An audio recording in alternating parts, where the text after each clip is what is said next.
بسم اللہ الرحمن الرحیم۔ السلام علیکم ورحمۃ اللہ وبرکاتہ۔ میں اپنے تمام معزز اپنے ہم سفر ساتھیوں کو، اپنے تمام پیر بھائیوں کو، اپنے تمام مریدین کو، اپنے تمام شاگردوں کو، اور جو لوگ میرے ساتھ اس روحانی اس مبارک سفر میں شامل ہیں اور قدم بقدم شانہ بشانہ میرے ساتھ ساتھ پہلے دن سے سورہ قریش کے کارواں میں اپنے منزل کی طرف آگے چل رہے ہیں، میں ان تمام لوگوں کو، اور وہ لوگ کہ جو دنیا میں جہاں کہیں بھی موجود ہیں، کسی نہ کسی خانوادے کا حصہ ہیں، کسی نہ کسی سلاسل سے جڑے ہوئے ہیں، روحانیت کی جستجو میں، عملیات کی تلاش میں، سلاسل کے ذکر و اذکار اور وہ کچھ جو ہمارے خانوادے کے اعمال ہیں ان کی اجازتوں کے لیے اور ان کی ترتیب اور طریقہ کار حاصل کرنے کے لیے ہمارے ساتھ جڑے ہیں، میں ان تمام لوگوں کو اپنے خاندان قادریہ، سلسلہ سہروردیہ، چشتیہ، قلندریہ، ابوالعلائیہ، جہانگیریہ، حسنیہ، عثمانیہ، طارقیہ، شاذلیہ میں ایک بار پھر تربیت مریدین، تربیت سالکین میں آپ کو خوش آمدید کہتا ہوں، اور یہ بھی امید کرتا ہوں کہ آپ تمام لوگ خیریت سے ہوں گے۔ الحمدللہ ہمارا یہ کامیابی کا سفر اپنی منزل کی طرف آگے رواں دواں ہے۔ آج کے دن کوئی خاص ٹرانسمیشن ہے کہ جو ڈاکٹر صاحب عام روٹین سے ہٹ کر آج ہمارے لیے کچھ خاص لے کر آئے ہیں۔ یقیناً ہم نے آپ کے لیے ایک سلسلہ شروع کیا ہے کہ بروز پیر پاکستانی ٹائم کے مطابق رات 10 سے 11 بجے تک، آج ہم تھوڑا لیٹ ہو گئے، اس میں ہم اپنے مریدوں کو،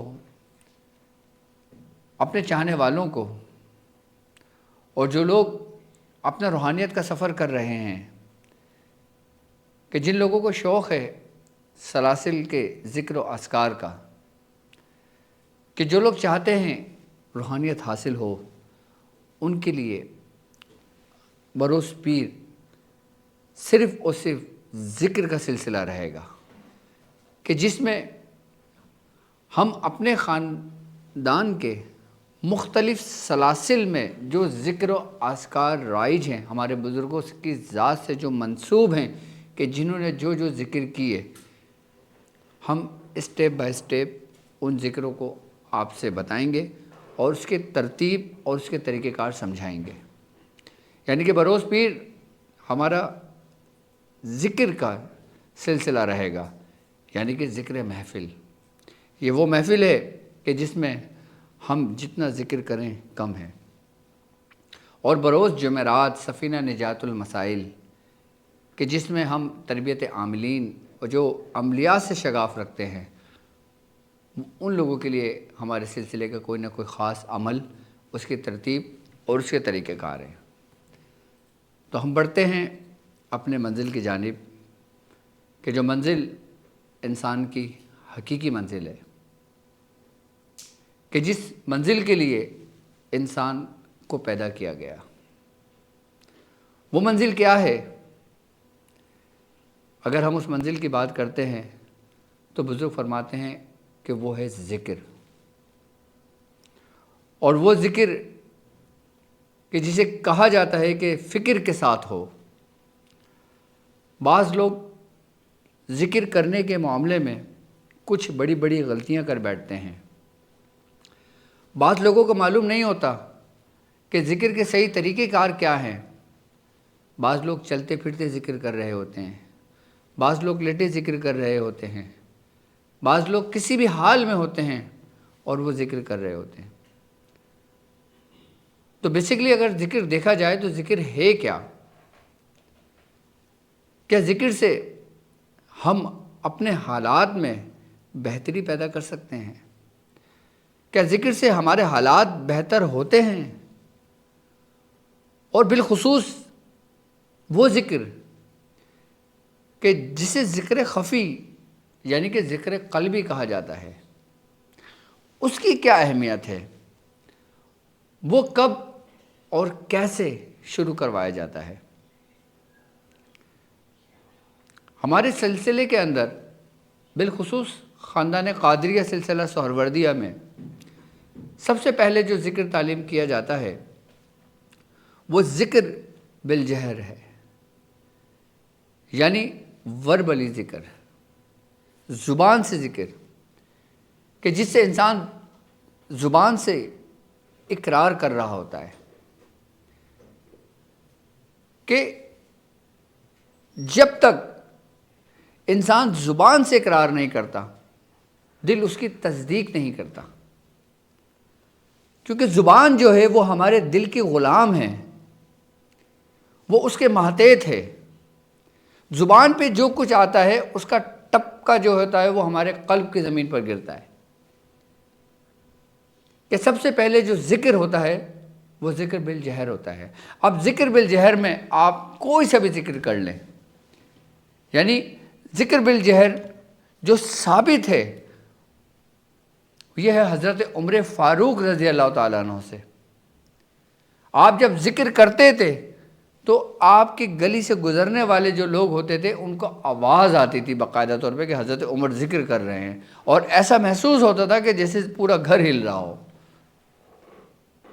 آپ بآواز بلند ذکر کرتے تھے۔ اور ذکر خفی کہ جو قلب سے کیا جاتا ہے، جو ذکر بالجہر کے بعد ہوتا ہے، اس ذکر کی جو سند ہے، اس ذکر کی جو روایت ہے وہ حضرت ابو بکر صدیق رضی اللہ تعالیٰ عنہ سے میں ملتی ہے کہ حضرت ابو بکر صدیق رضی اللہ تعالیٰ عنہ آپ ذکر قلبی کیا کرتے تھے، یعنی کہ ذکر خفی کیا کرتے تھے۔ اب ذکر کرنے والوں پر اللہ تبارک و تعالیٰ کی اتنی بڑی نعمتیں ہیں، اتنے بڑے انعامات ہیں کہ اللہ تبارک و تعالیٰ فرماتا ہے کہ تم میرا ذکر کرو میں تمہارا ذکر کروں گا۔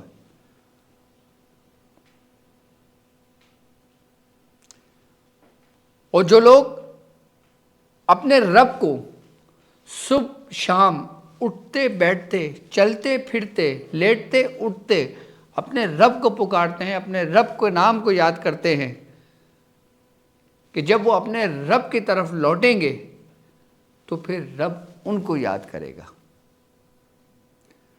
جو شخص اپنے رب کو ایک مجلس میں یاد کرتا ہے، بڑی محفل میں یاد کرتا ہے اور بلند آواز سے یاد کرتا ہے تو اللہ تبارک و تعالیٰ اپنے اس بندے کا ذکر ملائکہ کی مجلس میں کرتا ہے۔ بزرگ فرماتے ہیں، اور جو شخص خفی یعنی کہ خاموشی سے اپنے قلب سے اپنے رب کو یاد کرتا ہے تو اس کا معاملہ پھر رب سے ہوتا ہے۔ اس کا اجر اللہ تبارک و تعالیٰ خود اس بندے کو عطا کرتا ہے کہ جس کے بارے میں نہ فرشتوں کو معلوم ہوتا ہے نہ کسی انسان کو معلوم ہوتا ہے، وہ پھر بندہ اور رب کا تعلق ہوتا ہے۔ اس کے بارے میں حضرت سیدنا شیخ عبد القادر جیلانی رضی اللہ تعالیٰ عنہ آپ فرماتے ہیں کہ ذکر قلبی اللہ تعالیٰ کا ذاکر وہ ہے، اللہ تعالیٰ کا ذاکر وہ ہے جو دل سے ذکر کرے، جو دل سے ذکر نہ کرے وہ ذاکر نہیں، کیونکہ زبان دل کی غلام اور اس کے تابع ہے۔ یہ کون فرما رہا ہے؟ سیدنا غوث الاعظم، کہ جو بندہ جب تک دل سے ذکر نہیں کرتا وہ ذاکر نہیں ہو سکتا۔ اور جو لوگ ذکر سے ہی غافل ہیں ان لوگوں کے بارے میں سرکار دو عالم صلی اللہ علیہ وآلہ وسلم کا کیا فرمان ہے؟ ان لوگوں کے بارے میں قرآن کیا کہتا ہے؟ سب سے پہلے میں حدیث بیان کرتا ہوں کہ سرکار دو عالم صلی اللہ علیہ وآلہ وسلم کا فرمان عالی شان ہے کہ حضرت ابو موسیٰ سے روایت ہے، آپ فرماتے ہیں کہ جو اللہ کا ذکر کرتا ہے اور جو نہیں کرتا یعنی کہ جو اللہ کا ذکر کرتا ہے ایک وہ شخص، اور ایک شخص وہ کہ جو اللہ کا ذکر نہیں کرتا، ان دونوں کی مثال زندہ اور مردہ کی طرح ہے۔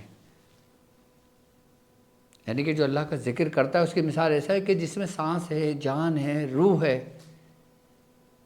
اور جو بالکل غافل ہے اس کی مثال ایسے ہے جیسے مردہ۔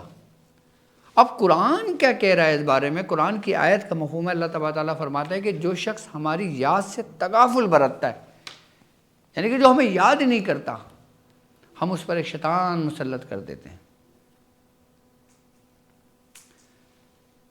یعنی کہ جو ہماری یاد سے تغافل برتتا ہے، ہم اس پر ایک شیطان مسلط کر دیتے ہیں۔ اور ایک جگہ اللہ تبارک تعالیٰ سورہ طٰہٰ آیت نمبر 24 میں فرماتا ہے کہ اور جس نے میری یاد سے منہ موڑا، کہ جس نے میری یاد سے منہ موڑا تو اس کے لیے زندگی کو تنگ کر دیا جائے گا، اور قیامت کے دن ہم اسے اندھا کر کے اٹھائیں گے۔ کہ جو اللہ کے ذکر سے غافل ہیں، ان کے بارے میں اللہ تعالیٰ کیا کہہ رہا ہے کہ میں ان کی زندگیوں کو تنگ کر دوں گا۔ اب زندگی کو تنگ کرنے سے کیا مراد ہے؟ کہ جو شخص اللہ کا ذکر نہیں کرتا، اللہ تعالیٰ اس کے بارے میں فرماتا ہے سورہ طٰہٰ میں کہ میں اس کی زندگی کو تنگ کر دوں گا، اور روز محشر میں اس کو اندھا کر کے اٹھاؤں گا۔ اس سے بزرگ فرماتے ہیں کہ جو سب سے پہلا جو دنیاوی عذاب ہے نا، وہ یہ کہ جو شخص اللہ کی یاد سے تغافل برتتا ہے اس پر زندگی تنگ ہو جاتی ہے۔ اس کی پہلی صورت کہ وہ مالی طور پر کمزور ہو جاتا ہے، وہ مفلوف الحال ہو جاتا ہے، اور اس قدر کمزور ہو جاتا ہے، اس قدر کمزور ہو جاتا ہے کہ وہ بھول بیٹھتا ہے۔ آپ نے دیکھا ہوگا نا، اکثر لوگ جب کسی کے اوپر اتنی آزمائش آتی ہے تو معاذ اللہ پھر ان کے منہ سے کچھ غلط الفاظ نکلنے لگتے ہیں۔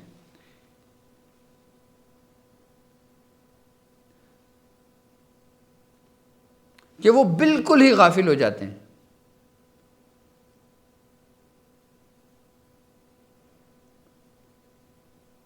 کہ جو ذکر نہیں کرتے، اس کا مطلب یہ ہوا کہ جب تم اپنے رب کو نہیں پکارتے، اپنے رب کو یاد نہیں کرتے، تو اس سے تمہارا رزق بھی تنگ ہوتا ہے، تمہارے مالی حالات بھی تنگ ہوتے ہیں، تم اور مزید آزمائشوں میں آ جاتے ہو۔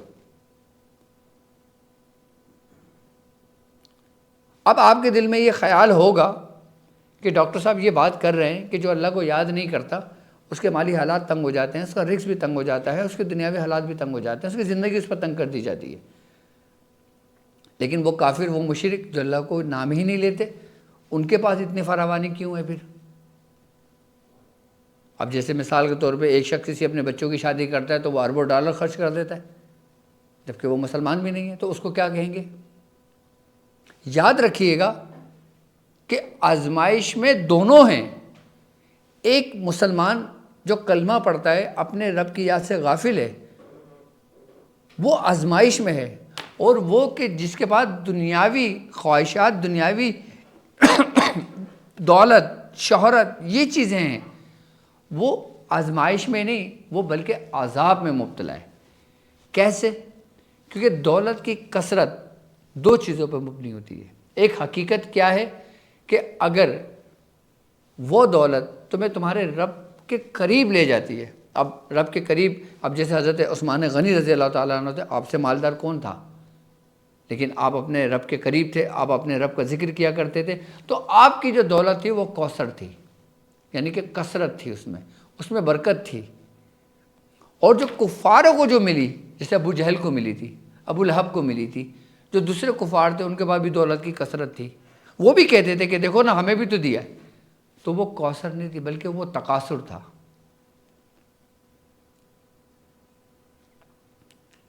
کثرت میں فرق ہے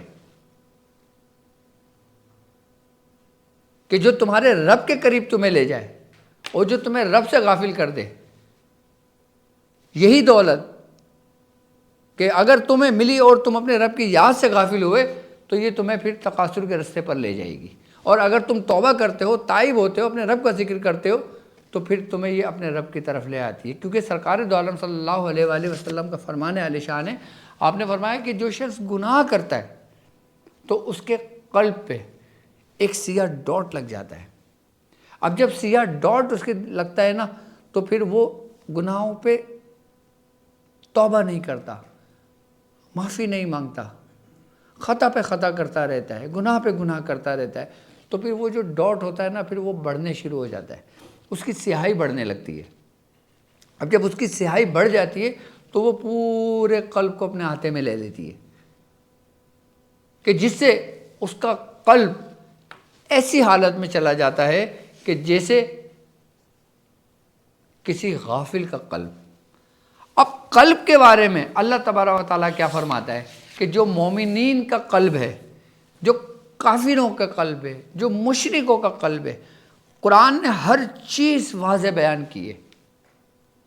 سب سے پہلے اللہ تبارک و تعالیٰ نے قلب سلیم کے بارے میں قرآن میں فرمایا ہے، سورہ شعراء میں آیت نمبر 89 میں، کہ قلب سلیم کیا ہے؟ کہ وہ قلب جو بے عیب ہے، جو بے عیب دل ہے، یعنی کہ یہ کن لوگوں کے قلب ہیں؟ یہ مومنین کے ہیں۔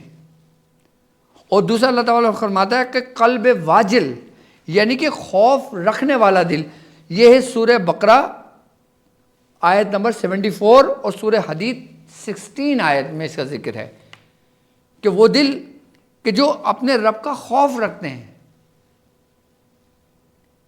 یہ صالحین کا قلب ہے۔ اور وہ قلب کہ جسے قلب منیب کہتے ہیں، اور قلب منیب یعنی کہ رجوع کرنے والا قلب، یہ سورہ مومنون اور سورہ شعراء میں آئے، سورہ مومنین آیت نمبر 60 اور سورہ شعراء آیت نمبر 50 میں اس کا قلب کا ذکر ہے باقاعدہ، کہ جسے قلب منیب کہتے ہیں، یعنی کہ جو فوراً رجوع کر لیتے ہیں، اگر غفلت میں پڑھتے ہیں، ان کو رب کی یاد آتی ہے، وہ فوراً اپنے رب کو رجوع کر لیتے ہیں۔ نماز کا وقت ہوتا ہے، پھر وہ فوراً نماز کی ادائیگی کر لیتے ہیں، دنیاوی کاموں میں لگے ہوتے ہیں، اپنے بیوی بچوں میں مشغول ہوتے ہیں، دنیاوی حالات میں مشغول ہوتے ہیں۔ جب کوئی وقت ہوتا ہے نماز کا، جب وقت ہوتا ہے عبادت کا، تو وہ فوراً اپنے رب کی طرف رجوع کر لیتے ہیں۔ کوئی ان کو گناہ سرزد ہو جاتا ہے، ان سے کوئی خطا سرزد ہو جاتی ہے، تو فوری اپنے رب کی طرف رجوع کر لیتے ہیں۔ یہ مسلمانوں کے قلب ہے، یعنی کہ رجوع کرنے والا، جو فوری اپنے رب سے رجوع کر لیتا ہے۔ اور جو لوگ اپنے رب سے رجوع کر لیتے ہیں وہی کامل بندے ہیں، کیونکہ اللہ تبارک و تعالیٰ کو تمہاری سب سے زیادہ، رب کو جس کا انتظار ہے نا، وہ اپنے بندے کا انتظار ہوتا ہے، کہ جب وہ گناہوں میں مشغول ہوتا ہے، کہ اللہ تبارک و تعالیٰ اس کا انتظار کر رہا ہوتا ہے کہ یہ لوٹے میری طرف۔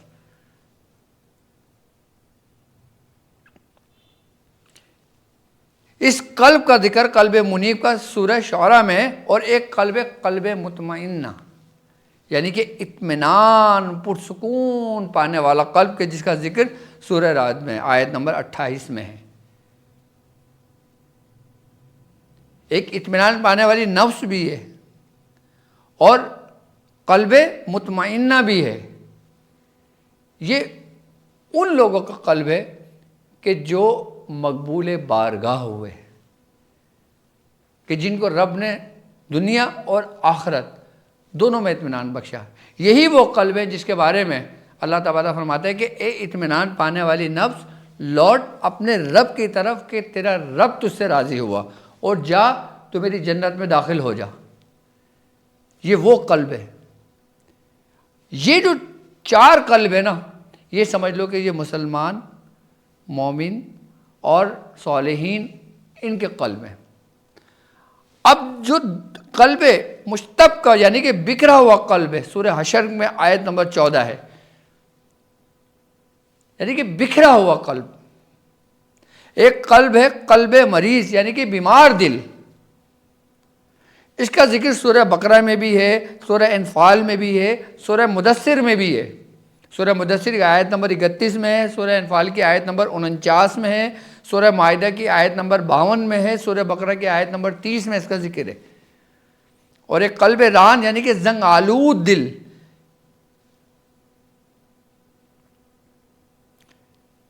کہ یعنی کہ ان کے دلوں پہ زنگ لگ گیا. زنگ یہ وہی ڈاٹ ہے, وہی سیاہی ہے جو ان کے گناہوں کی وجہ سے اس نے رب کی طرف سے اس کو غافل کر دیا.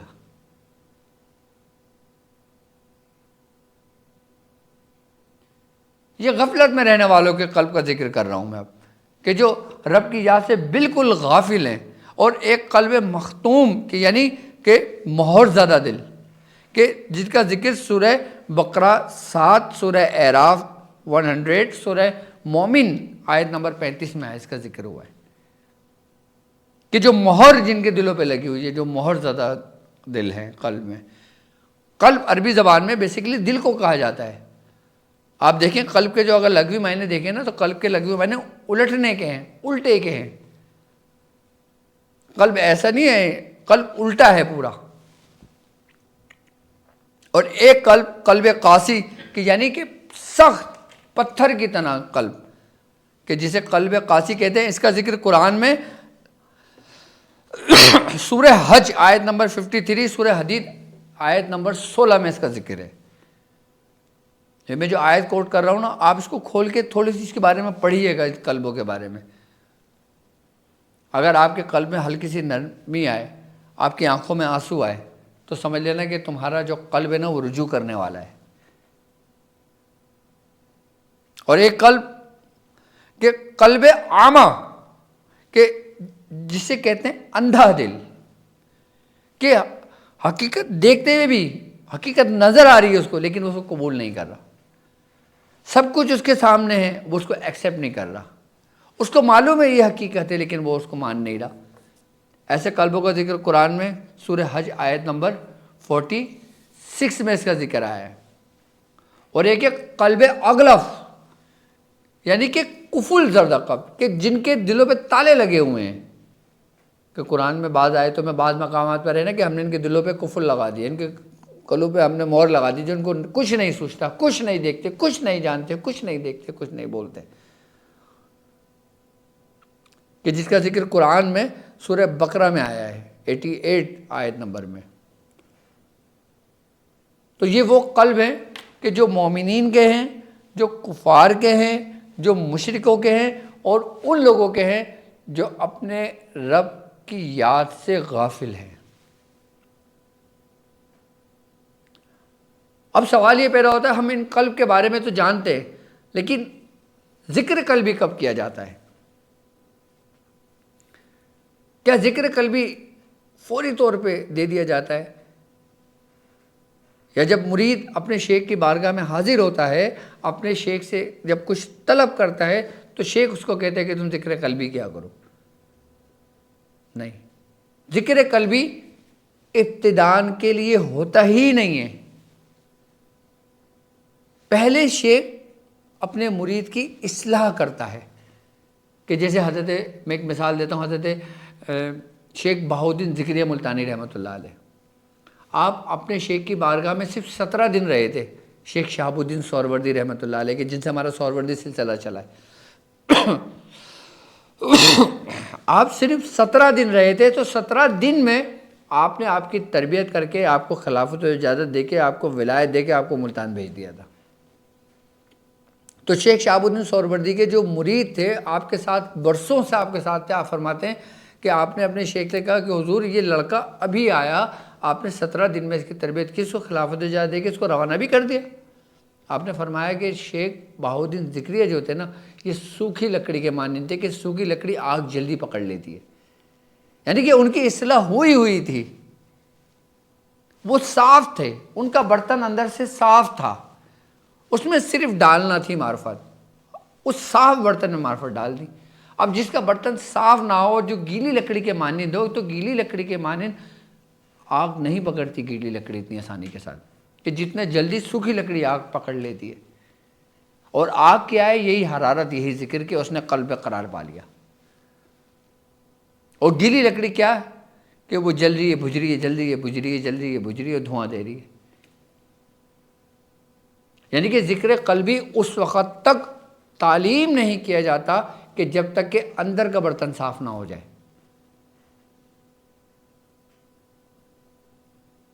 تو گویا اب اندر کا برتن کیا ہے؟ تو اندر کے برتن کو کس طرح ہم صاف کریں گے؟ ہماری کون اصلاح کرے گا؟ ہمیں کون بتائے گا کہ ہمارا برتن کیا ہے اندر کا جو گندا ہوا ہے؟ ہمارے اندر کا جو برتن ہے نا، وہ ہمارا اپنے اندر کا باطن ہے، یعنی کہ ہمارے باطن کے اندر جو ہمارے اندر خصائل رذیلہ موجود ہیں، یعنی بغض، حسد، کینہ، خواہشات، دنیاوی حرص، کبیرہ گناہوں میں مبتلا ہونا، صغیرہ گناہوں میں مبتلا ہونا، ایسے گناہوں میں مبتلا ہونا کہ جن کا نہ کچھ حاصل اور نہ کچھ وصول، کہ شیخ سب سے پہلے اپنے مرید پر جو توجہ کرتا ہے وہ توجہ اصلاحی کرتا ہے۔ توجہ اصلاحی اس لیے کرتا ہے تاکہ وہ اس کے برتن کو پاک کر سکے، کہ جب وہ اس کے برتن کو پاک کر دیتا ہے، پھر جب اس کو ذکر قلبی تعلیم کیا جاتا ہے تو وہ ذکر قلبی جو ہوتا ہے نا، پھر وہ قرار پکڑتا ہے، کیونکہ جب کچھ نہیں تھا تو وہ تھا، اور جب کچھ نہیں ہوگا تو وہ ہوگا۔ تو ذکر قلبی کیا ہے؟ ذکر اسم ذات، کہ جب کچھ بھی نہیں تھا تو اللہ تھا، اور جب کچھ بھی نہیں ہوگا تو پھر رب ہی کی ذات ہوگی۔ یہاں تک کہ اللہ تبارک تعالیٰ سورہ رحمان میں فرماتا ہے کہ کل من علیہ فان، کہ ہر ایک چیز نے فنا ہو جانا ہے، باقی رہے گی تیرے پروردگار کی ذات۔ یعنی کہ جو کچھ اس کائنات میں موجود ہے، ہر ایک چیز نے فنا ہو جانا ہے، باقی کیا رہے گی؟ تیرے رب کی ذات۔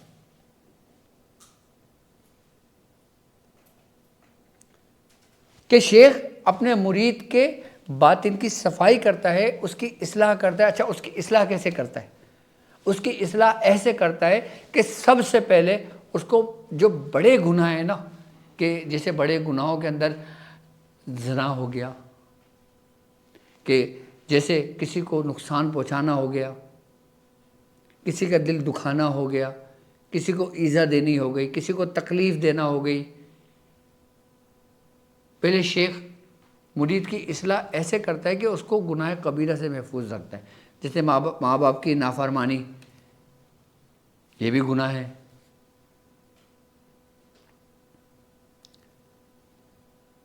کہ اپنے وقت کے بزرگوں کا ادب اور احترام نہ کرنا، یہ بھی گناہ ہے، کہ کسی نبی کی شان میں، کسی ولی کی شان میں، کسی عام بندے کی شان میں گستاخی کرنا، یہ بھی گناہ کبیرہ ہے۔ کہ پہلے شیخ مرید کی اصلاح ایسے کرتا ہے کہ ان کو ان گناہوں سے بچاتا ہے تاکہ جو اس کے جو نفس امارہ ہے نا، وہ کمزور پڑ جائے۔ پہلے نفس کی اصلاح ہوتی ہے، اس کے بعد قلب پر بندہ آتا ہے۔ اب نفس کی اصلاح ہوئی نہیں، قلب پہ پہلے لوٹ گئے۔ تمہارا سفر ہی قلب سے شروع ہوا ہے، ایسے کیسے ممکن ہے؟ مطلب ایسے ہی نا کہ اگر تم شریعت کے بغیر طریقت کے رستے پہ چلتے ہو تو تم گمراہ ہو جاؤ گے۔ ذکر قلبی کی مثال بالکل ایسے ہی ہے کہ جیسے ذکر قلبی طریقت ہے اور شریعت جو ہے وہ تزکیہ نفس ہے، کہ جس کے بارے میں اللہ تبارک و تعالیٰ فرماتا ہے کہ جو شخص جو شخص کامیاب ہوا، اللہ تبارک و تعالیٰ فرماتا ہے کامیاب ہوا وہ شخص کہ جس نے تزکیہ نفس کیا، یعنی کہ جس نے اپنے آپ کو پاک کیا۔ اور اس کے بعد اسی آیت میں اللہ تعالیٰ فرماتا ہے اور اپنے رب کے نام کا ذکر کرتا رہا اور نماز پڑھتا رہا، وہ کامیاب ہو گیا۔ قد افلح من تزکا، کامیاب ہوا وہ شخص کہ جس نے تزکیہ نفس کیا، اور جو رب کا ذکر کرتا رہا اور نماز پڑھتا رہا وہ کامیاب ہے۔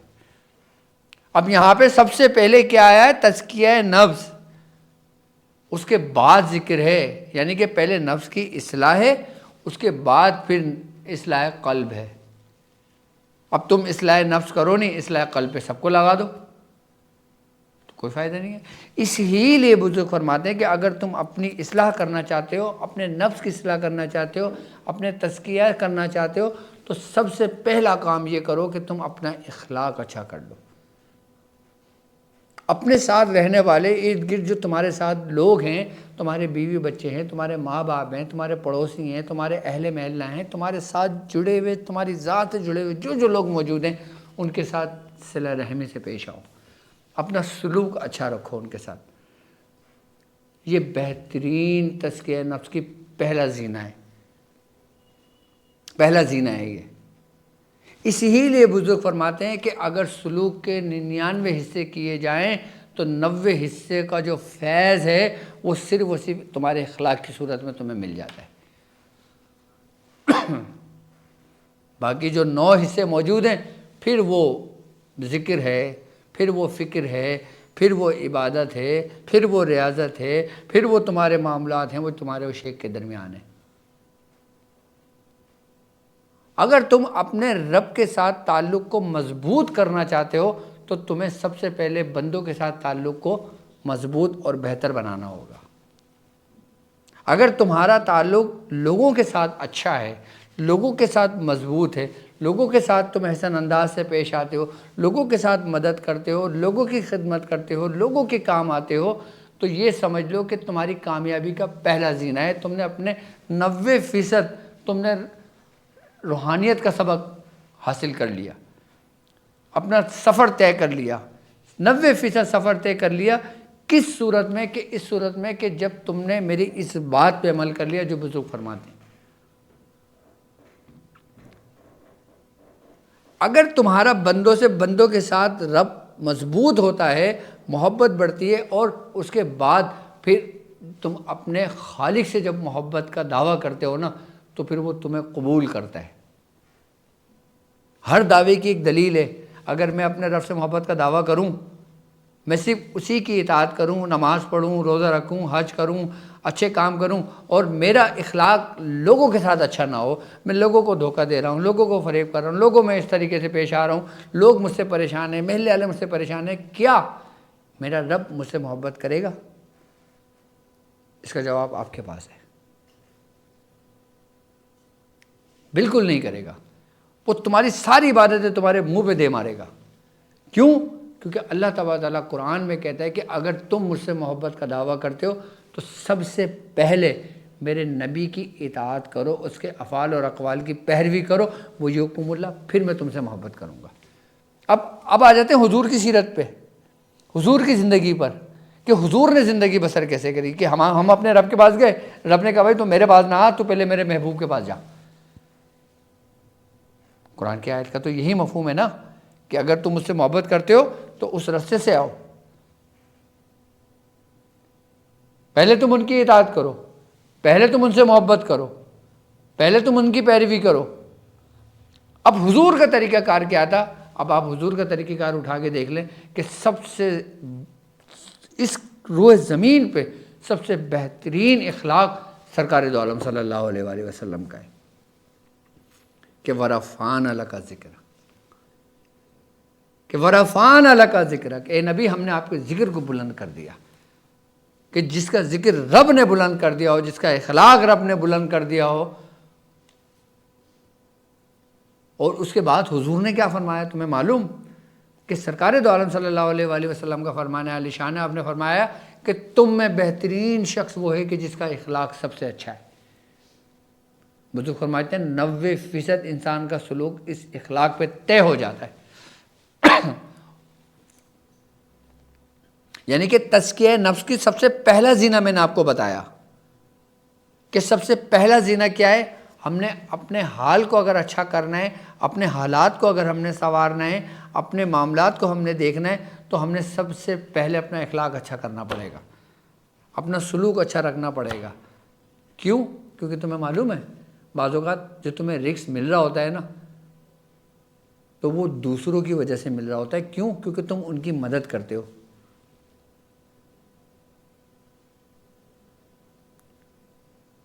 ایک ہے اللہ کی راہ میں خرچ کرنا، ایک ہوتا ہے اللہ کے بندوں پر خرچ کرنا۔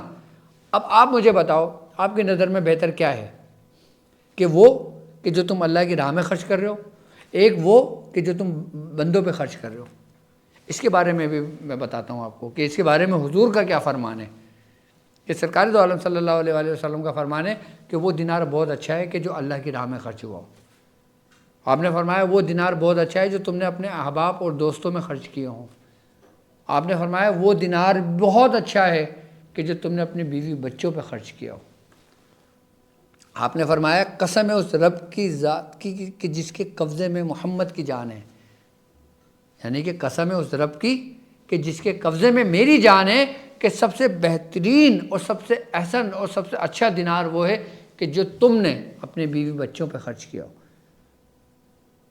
بیوی بچے انسانی ہیں نا، تم سے ہی منسوب ہے نا، اور جس کا سلوک اپنے بیوی بچوں کے ساتھ اچھا ہوگا اس کا آٹومیٹک باہر والوں کے ساتھ اچھا ہوگا۔ تو تزکیہ نفس کا میں نے آپ کو دروازہ دکھایا ہے، دروازہ کھول دیا ہے میں نے آپ کے لیے، داخل ہونا آپ کا کام ہے۔ اگر تم تزکیہ نفس کرنا چاہتے ہو تو سب سے پہلے اپنے اخلاق کو اچھا کرو، داخل ہو، اور جب اپنے اندر تبدیلیاں دیکھو، اپنے اندر چینجنگ دیکھو، پھر تمہارا دوسرا حصہ شروع ہوگا۔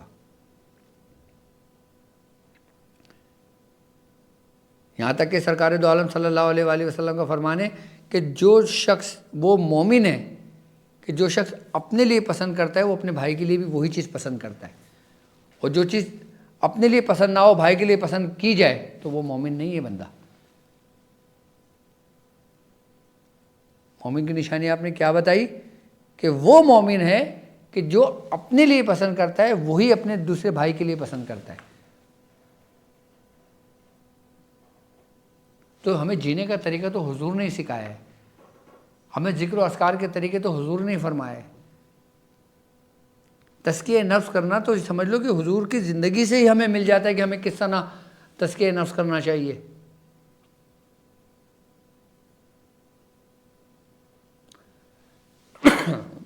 تو اہل سلاسل اپنے مریدوں کی تربیت اس طرح کیا کرتے ہیں کہ ذکر قلبی پہلے نہیں دیتے، پہلے اس کی اصلاح کی جاتی ہے، پہلے اس کے نفس کی اصلاح کی جاتی ہے، پہلے اس کے حالات کی اصلاح کی جاتی ہے، پہلے اس کی زندگی کی اصلاح کی جاتی ہے، اس کے بعد پھر اس کو ذکر کیا جاتا ہے لا الہ الا اللہ کا۔ وہ کہا جاتا ہے کہ تم اس ذکر کو ذکر بالجہر کرو، یعنی کہ اپنی زبان سے کرو، چلتے پھرتے کرو، اٹھتے بیٹھتے کرو، یا پھر اس کو ایک جگہ نشست لگا کے 200 مرتبہ 2000 مرتبہ یا جو بھی تعداد بتاتے ہیں اس تعداد میں کر لیا جائے۔ میں نے بھی اپنے مریدوں کو لا الہ الا اللہ کا ذکر بالجہر بتایا ہے۔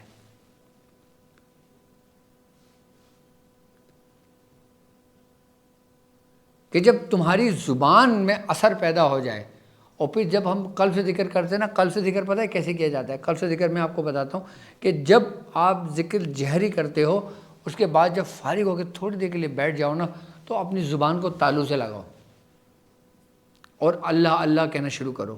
لگاؤ زبان تالو سے، زبان آپ تالو سے چپکا لو اور اللہ اللہ کہو، تو یہ قلب سے کہا جا رہا ہے۔ یعنی کہ پھر یہی ہے زبانی، لیکن اس کا اثر ہمارے قلب پر ہو رہا ہے، اس کی کیفیت ہمارے قلب پہ بدل رہی ہے۔ اور پھر جب اس میں کثرت ہوتی ہے، کیونکہ حرکت جو حرارت ہے نا یہی قرار پکڑتی ہے، اور جب ہمارے اندر قرار آ جاتا ہے پھر جو دھڑکن ہمیں محسوس ہو رہی ہوتی ہے نا، پھر یہی دھڑکن اللہ اللہ اللہ اللہ اللہ اللہ کر رہی ہوتی ہے۔ پہلے سالک خود سنتا ہے، پھر دنیا سنتی ہے۔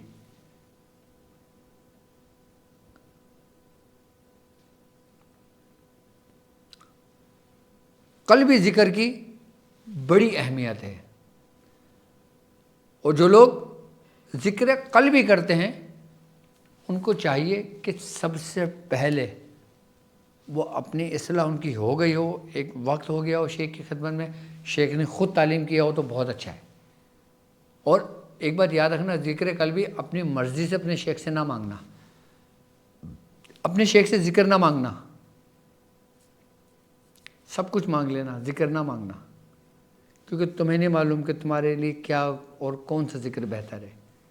جب شیخ خود اپنی مرضی سے تمہیں ذکر دیتا ہے نا، پھر اس کا ہر حکم تمہارے لیے ذکر بن جاتا ہے۔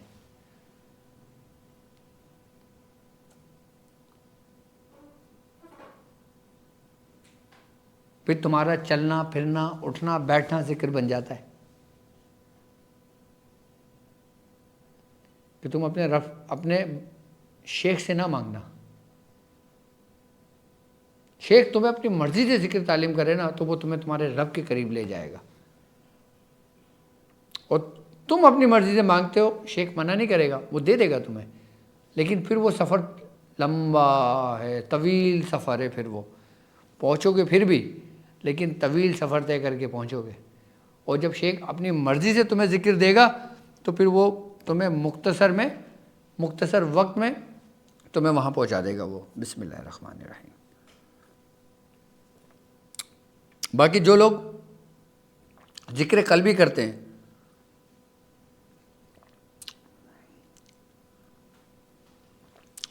کراچی میں بھی الحمدللہ ٹھنڈ ہو گئی ہے، موسم اچھا ہو گیا ہے یہاں بھی، پنجاب میں تو بہت ٹھنڈ ہوگی۔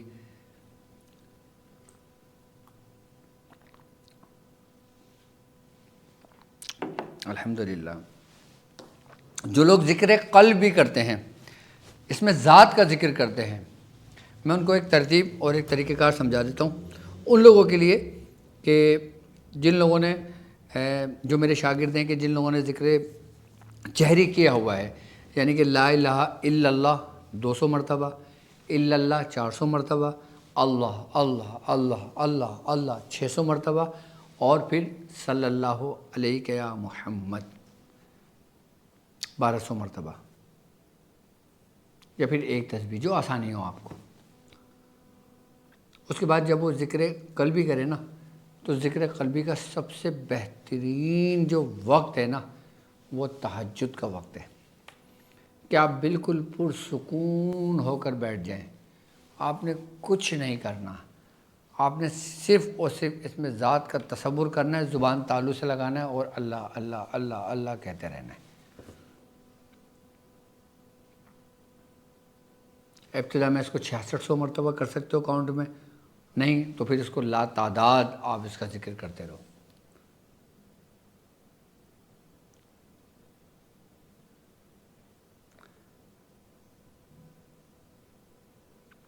اگر ابتدان میں آپ شروع کرتے ہو تو آپ کاؤنٹر ہاتھ میں رکھ لیں، آنکھیں پرسکون ہو کے بیٹھ جائیں اور زبان تالو سے لگا کے کوشش کریں کہ 6600 مرتبہ اللہ اللہ اللہ اللہ اللہ زبان تالو سے لگا کے کر لیں۔ جب ایک اندازہ ہو جاتا ہے کہ اتنی دیر ہو گئی ہے، بعض اوقات تو پتہ بھی نہیں چلتا انسان کو، اتنا گم ہو جاتا ہے اس ذکر میں، لیکن ابتدان میں کوشش یہ کریں گے کہ اس کو 6600 مرتبہ روزانہ کریں، کیونکہ 66 کا جو حرف ہے وہ اس میں ذات اللہ کا ہے۔ اچھا، ایسے کرنے سے انسان کی دنیاوی زندگی میں بھی حالات میں بہتری آتی ہے۔ اچھا، بعض بہتری کوئی وظائف پڑھنے سے نہیں آتی، کوئی عمل کرنے سے نہیں آتی، انسان صرف اپنا قبلہ درست کرتا ہے، بہتری آنی شروع ہو جاتی ہے۔ قبلہ درست کرنے سے مراد اپنے فعل، اپنے اردو زبان میں کہو تو اپنی حرکتیں، اپنے اعمال، اپنے روز مرہ کی زندگی کے اندر جو اس کی روٹین ہے نا، اس کو چینج کرتا ہے۔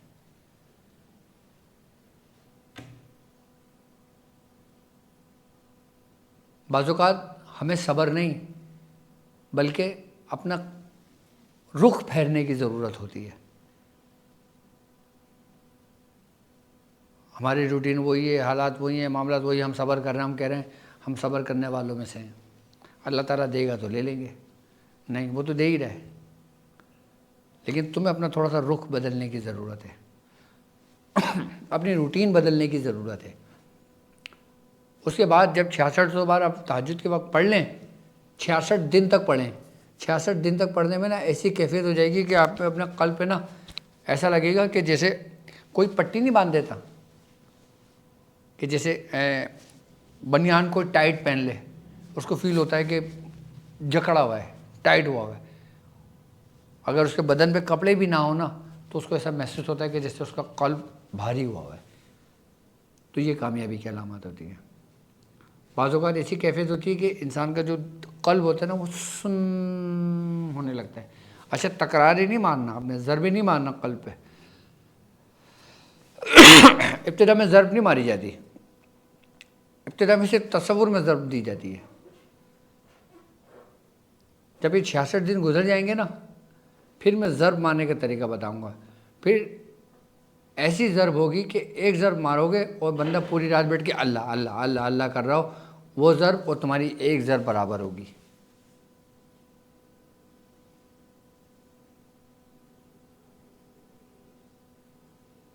تو یہ ذکر قلبی ہوتا ہے۔ ذکر قلبی سے انسان کا قلب کی حالتیں بدلتی ہیں، اور جب قلب کی حالتیں بدلتی ہیں نا تو یہ مختلف صورتیں اختیار کرتی ہیں۔ انسان اپنے قلب کو بھی دیکھتا ہے اور پھر قلب کے اندر ہی سب کچھ دیکھتا ہے، کیونکہ وہ دو جہاں میں نہیں سماتا۔ اگر وہ سمایا ہے تو مومن کے قلب میں سمایا ہے۔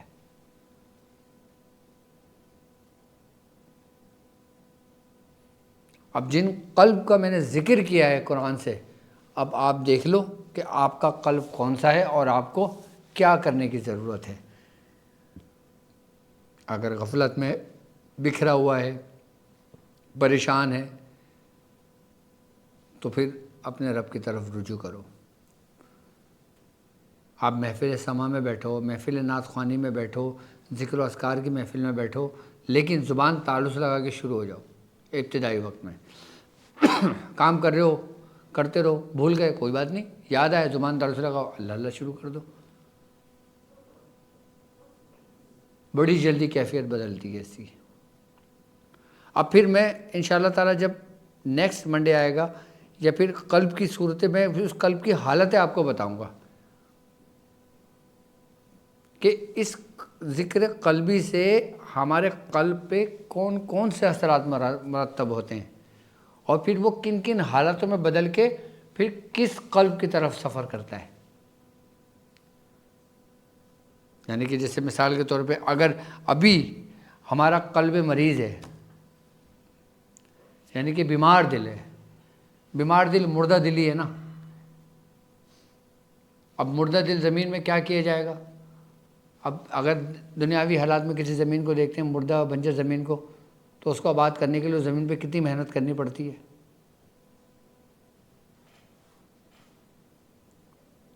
اسی طریقے سے قلب کی زمین پر بھی محنت کی جاتی ہے، اس پہ بھی ہل چلایا جاتا ہے، اس پہ بھی بیج ڈالا جاتا ہے، اس کی بھی پرورش کی جاتی ہے، اس کی بھی نشو و نما ہوتی ہے، پھر اس میں بھی پودے اگتے ہیں، پھر اس میں سے بھی پھل انسان کھاتا ہے۔ قلب کی زمین وہ زمین ہے کہ یہ پوری کائنات اس زمین میں سما جائے۔ قلب کی زمین وہ زمین ہے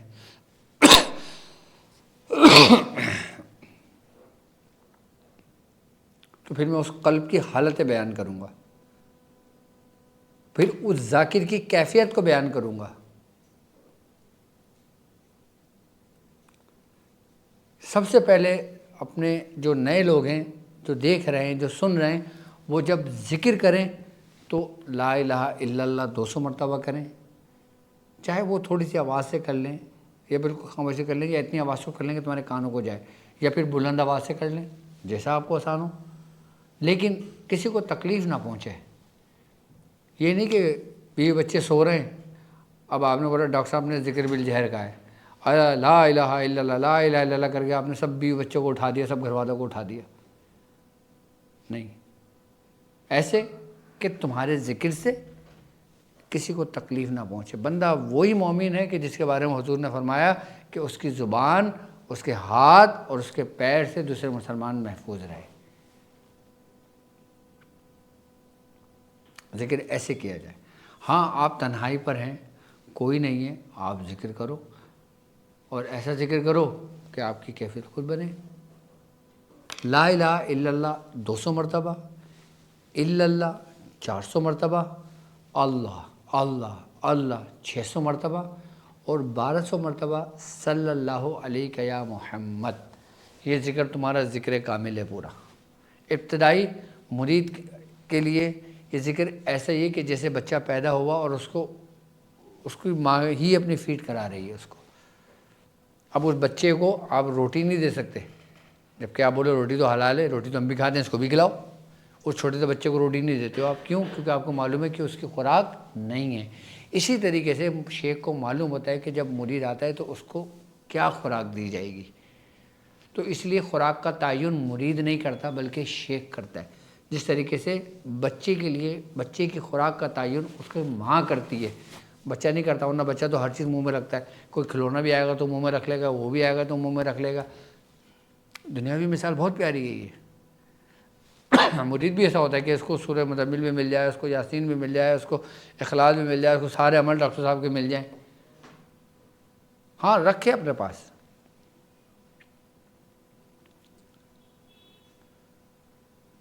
لیکن کوشش کریں کہ اپنے حالات کو، اپنے وقت کو بدلیں. میں اپنے تمام مریدوں سے کہتا ہوں کہ آپ روحانیت کے ساتھ ساتھ دنیا بھی اپنی اچھی کرو. دنیا اچھی بقدر ضرورت ہو، خواہشات نہیں. جب تم اپنی ضرورت کے تحت زندگی کو اچھا کرو گے نا تو تمہاری ہر خواہش پوری ہوگی. اگر تم خواہشات کے لیے زندگی کو حاصل کرنے کی کوشش کرو گے تو ضرورت سے بھی جاؤ گے.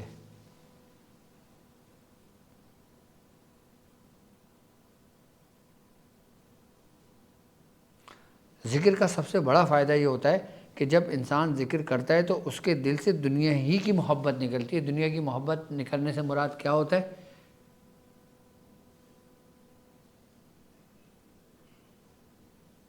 کہ اس کے اندر کی جو خواہشات، اس کے اندر کی جو حویث، اس کے اندر کا جو بغض، اس کے اندر کا جو حسد، اس کے اندر کا جو کینہ، یہ دنیا نکلتی ہے. یہ نہیں کہ بیوی بھی نکل گئی، بچے بھی نکل گئے، کاروبار بھی نکل گیا، نوکری بھی چلی گئی، یہ نہیں نکلتی.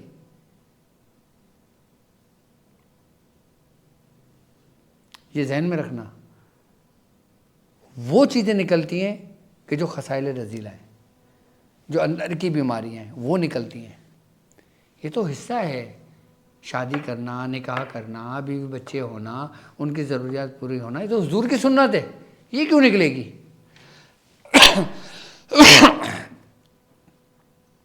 اگر کوئی شیخ تم سے کہے کہ بھائی نوکری چھوڑ دو، کاروبار چھوڑ دو، نہیں، شیخ کبھی نہیں کہتا. کامل شیخ نہیں کہے گا. کامل شیخ تمہیں کبھی بھی منع نہیں کرے گا کہ تم یہ نہیں کرو. وہ کہے گا تم یہ بھی کرو اور وہ بھی کرو. کیونکہ حضور نے تجارت بھی کی ہے، حضور نے پھر دین کی تبلیغ، اور پھر سب کچھ حضور کی ذات سے منسوب ہے. یہ آج کے جو وہ ہوتے ہیں نا کہ جو یہ سمجھ لیں کہ لوگوں کو بولتے ہیں کہ بھائی آ گئے، ہاں ٹھیک ہے، بس اب تم میرے ہو، اب تمہیں کچھ نہیں کرنا، چھوڑ دو سب کو، دنیا چھوڑ دو اگر اللہ کے لیے آیا تو. ایسا نہیں ہوتا. اللہ ان لوگوں کو ملتا ہے کہ جو دنیا اپنے ساتھ ایسے لے کے چلتے ہیں کہ جیسے اولیاء کرام، جیسے نبی لے کے چلے، کہ جنہوں نے دنیا کو پورا ترک کر دیا، دنیا کو چھوڑ دیا. ان کی مثال بالکل ایسے ہے کہ جیسے ایک عورت کی مثال ہے. اور مرد کامل کی مثال ایسے ہے کہ یہ دنیا بھی لے کے چل رہا ہے اور روحانیت بھی لے کے چل رہا ہے، دین کو بھی لے کے چل رہا ہے، سلوک کو بھی لے کے چل رہا ہے، سب چیزیں ساتھ لے کے چل رہا ہے. اس کی مثال مرد مومن کی ہے، مرد کامل کی ہے. ہمارے دل میں یہ، دماغوں میں نا یہ غلط چیزیں بیٹھی ہوئی ہیں کہ تم اللہ کا ذکر کرو گے تو دنیا تم سے دور ہو جائے گی. ایسا نہیں ہے. اللہ کا ذکر کرو گے تو دنیا اور قریب ہوگی تمہارے. اللہ کا ذکر کرو گے تو مال میں برکت ہوگی. اللہ کا ذکر کرو گے اولاد میں برکت ہوگی. اللہ کا ذکر کرو گے تمہیں اللہ تعالیٰ نعمت عطا کرے گا. اللہ کا ذکر کرو گے تمہیں سب کچھ ملے گا. کس دنیا میں ہو آپ کہ اللہ کا ذکر کرو اور سب کچھ ختم ہو جائے گا؟ ایسا نہیں ہوتا. میں اپنے مریدوں سے کہتا ہوں کہ آپ اپنی دنیا بھی اچھی کریں، اپنی آخرت بھی اچھی کریں. جس کی دنیا اچھی اس کی آخرت اچھی. باقی اپنے مسائل اور ان کے حل کے لیے، باقی اجازت کے لیے اگر آپ چاہیں تو کال کر سکتے ہو. آپ کی اسکرین پر موجود ہے، نمبر ہے لائف کا. لاؤ مجھے موبائل بھی دے دو. آج کافی ٹائم کے بعد میں نے کہا سوچا کہ آپ لوگوں سے گفتگو بھی ہو جائے اور آپ لوگوں سے بات چیت بھی ہو جائے، اور پھر اگر کچھ پوچھنا ہو، کچھ جاننا ہو، کیونکہ یہ تربیت کا سلسلہ میں سمجھتا ہوں اس پرفتن دور کے اندر بہت ضروری ہے. اچھا ایک بات اور بتا دوں، حضور کا فرمان ہے کہ غریبوں اور مسکینوں کے لیے بڑی اہمیت کا حامل پتہ ہے کیا ہے؟ وہ یہ کہ جو اللہ کی راہ میں خرچ کرنے کے استطاعت نہیں رکھتے، یعنی کہ جو اللہ کی راہ میں خرچ کرنے کی استطاعت نہیں رکھتے اور وہ اگر اللہ کے ذکر میں مشغول رہیں تو وہ اس مالدار شخص سے افضل ہیں جو اللہ کی راہ میں دولت خرچ کرتا ہے. یعنی کہ ایک شخص وہ کہ جس کے پاس بہت مال ہے، وہ اللہ کی راہ میں خرچ کرتا ہے، اب وہ سمجھتا ہے کہ میں نیک ہوں. اور ایک شخص وہ کہ جس کے پاس مال نہیں ہے لیکن وہ اللہ کے ذکر میں لگا ہوا ہے. تو جو ذاکر ہے نا، جو ذکر کرنے والا ہے، وہ افضل ہے کس سے؟ جو اللہ کی راہ میں مال خرچ کر رہا ہے.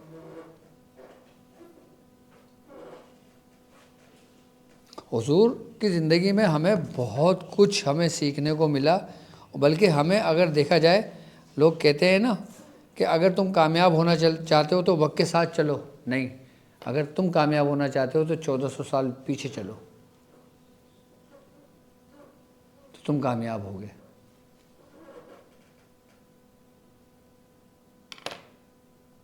باقی انشاءاللہ اب رجب، شعبان اور رمضان، یہ 3 مہینے کہ جن کی فضیلت تو آپ لوگ مجھ سے بہتر جانتے ہو. اور کیونکہ میں اس کا ذکر کرتا رہتا ہوں اپنی ویڈیوز کے اندر، اپنی ہر ٹرانسمیشن کے اندر. باقی راہ عملیات سیزن 2 انشاءاللہ یکم رجب سے شروع ہوگا، کہ جس میں تربیت عاملین کا سلسلہ ہوگا، تربیت سالکین کا سلسلہ ہوگا، تربیت مریدین کا سلسلہ ہوگا، کہ جس میں آپ کو عمل بتایا جائے گا، ذکر و اذکار بتائے جائیں گے، اور آپ کو ایک جینے کا ایک نیا رخ دیا جائے گا. تو جو لوگ رجب میں ہمارے ساتھ شامل ہونا چاہتے ہیں، اس کورس میں شامل ہو جائیں. اس کی کوئی فیس نہیں ہے، کوئی چارجز نہیں ہے، کوئی وہ نہیں ہے.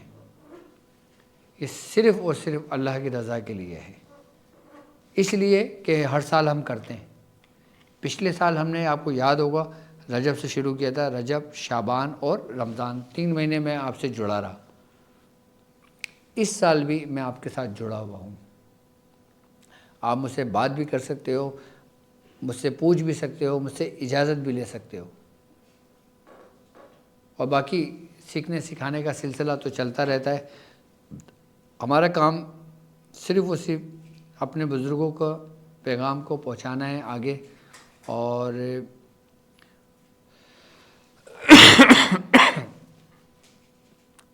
جو کچھ، جس کام کے لیے، جس مقصد کے لیے ہمارے بزرگوں نے اپنی اپنی پوری زندگیاں صرف کر دیں، ہمیں اس مقصد کے ساتھ چلنا چاہیے، اس مقصد کے لیے جینا چاہیے، اس مقصد کے لیے اپنے آپ کو وقف کرنا چاہیے.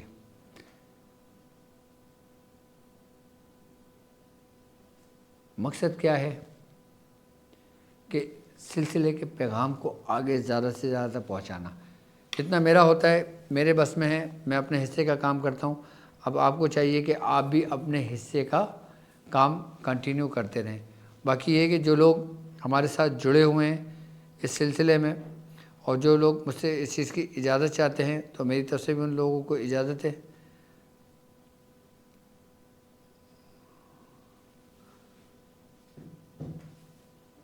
نیٹ نہیں چل رہا یہاں پہ ہے بیٹا؟ نیٹ نہیں چل رہا؟ اچھا ٹھیک ہے، چلیں اب مجھے اجازت دیجیے اس بات پہ کہ آپ اپنا بہت خیال رکھیں گے. السلام علیکم ورحمۃ اللہ وبرکاتہ.